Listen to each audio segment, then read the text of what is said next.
Assalamualaikum warahmatullahi wabarakatuh. Waalaikumsalam warahmatullahi wabarakatuh. Perkenalkan, nama Ibu Apriliani Rahima, Ibu alumni dari SMA 7 Kota Bengkulu, dan Ibu sekarang lagi menyusun S2. Jadi tolong dibantu ya anak-anak.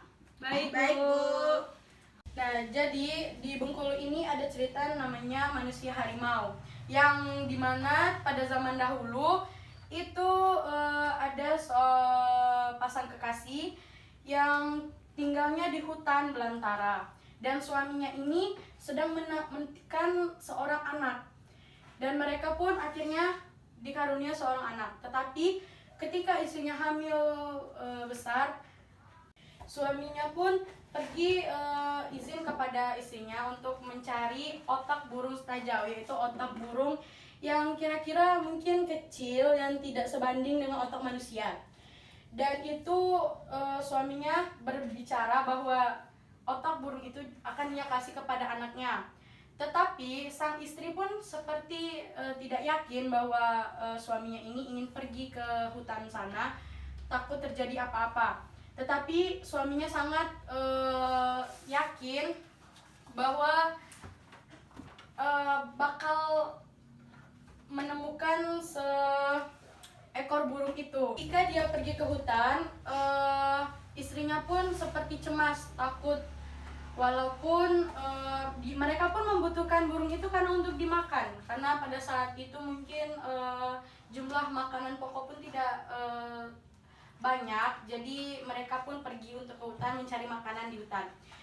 Dan setelah itu anaknya pun lahir, tetapi ayahnya pun tidak pulang-pulang selama mencari otak burung ini.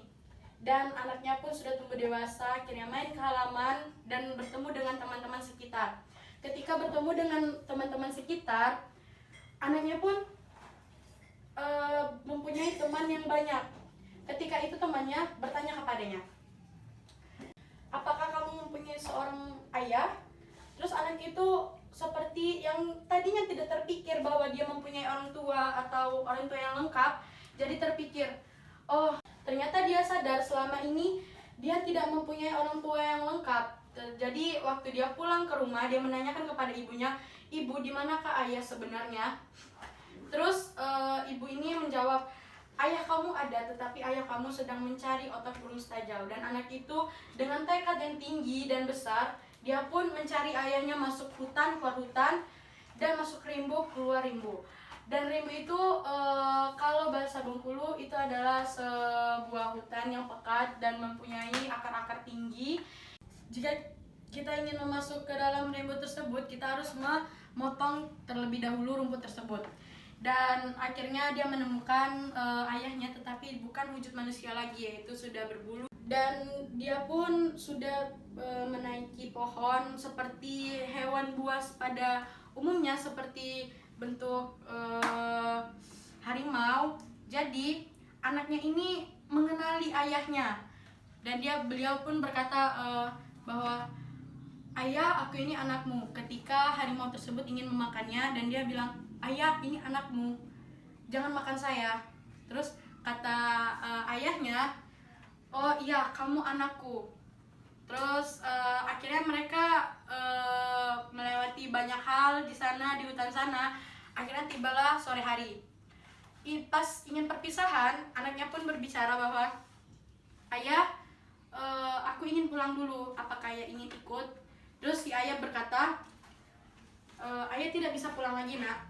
Wujud ayah pun sudah berubah. Bilangkan saja kepada ibumu jika ingin mengunjungi ayah, datang saja ke sini.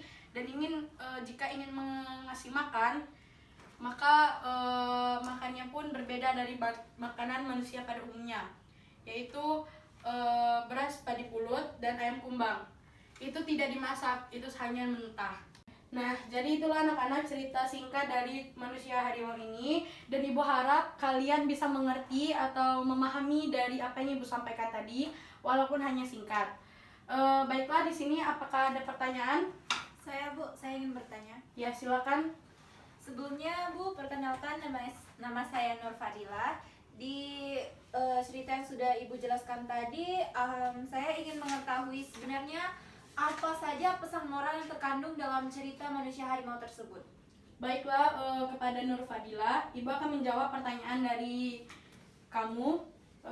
Jadi pesan moral yang ada di cerita manusia harimau ini adalah jadilah seseorang yang setia kepada pasangan walaupun dalam keadaan apapun, ketika senang maupun sulit sekalipun, dan jadilah anak yang berbakti kepada orang tua bagaimanapun kondisinya, dan jangan menilai orang dari luar saja tetapi di dalamnya juga. Jangan cepat mengambil tindakan sebelum tahu kebenarannya. Jadi itulah jawaban yang dapat Ibu sampaikan. Apakah Saudari Fadila sudah puas sama jawaban Ibu? Baik Bu, saya sudah paham. Terima kasih. Ya, baiklah anak-anak, inilah yang Ibu sampaikan, yang Ibu sampaikan tadi. Semoga kalian bisa memahami dan mengerti. Lebih dan kurang Ibu mohon maaf, kepada Allah Ibu mohon ampun. Ibu ucapkan terima kasih. Wabillahi taufiq wal hidayah. Wassalamualaikum warahmatullahi wabarakatuh. Waalaikumsalam warahmatullahi wabarakatuh.